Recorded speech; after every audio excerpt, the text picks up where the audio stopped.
Hello again. This super cute tiny little lock is actually made by or for Wurlitzer. The same Wurlitzer you probably recognise the name of, who make the organs or jukeboxes, that kind of thing.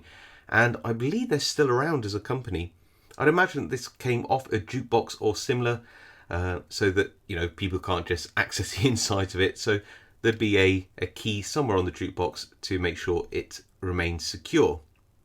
And actually, as far as the key goes for such a small keyway, it's got a really, really nice bitting. It's got lots of sort of ups and downs. It's a 1, 2, 3, 4 pin lock, so not high security. The last chamber, it looks like it's chambered for 5, but you can see there's a brass pin there, and that actually, 1, stops you from gutting it, but 2, stops the core from falling out. And it will restrict the amount of turn that this lock can do as well to about somewhere around 45 degrees, and then that's it. So that's what that pin does. Interacts with the core at a position where there's a slot cut in there, only allowing a certain restricted movement.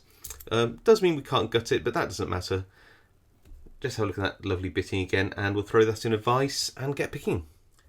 So naturally, a lock this small should be in a vise because it's going to be very hard to hold in your hands. I mean, look at the size of it compared to my thumbnail. I don't have massive hands. You can see the key again with that really nice bitting. So it's always good to go with a short hook anyway in keyways, but I think this short hook, a sparrow short hook, should just about be able to pick pins 4 without oversetting 3 and 2 without oversetting 1 if we're careful. Works fine in the lock, as you would hope.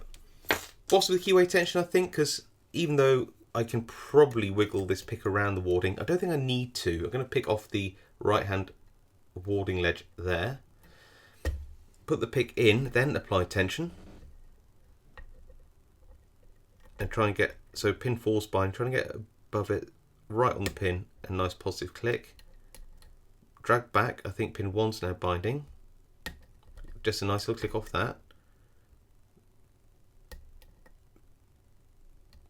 Pin 2 now.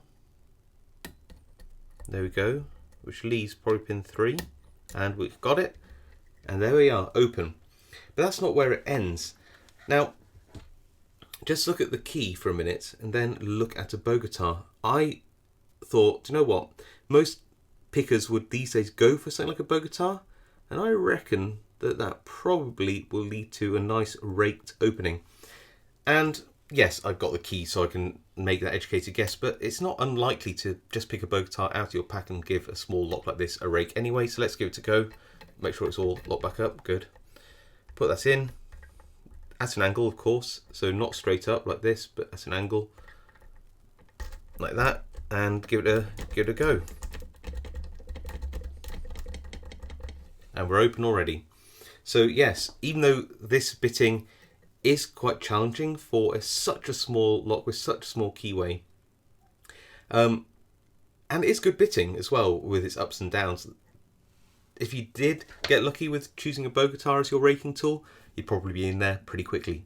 Anyway, hope you found that interesting. I'll see you all next time.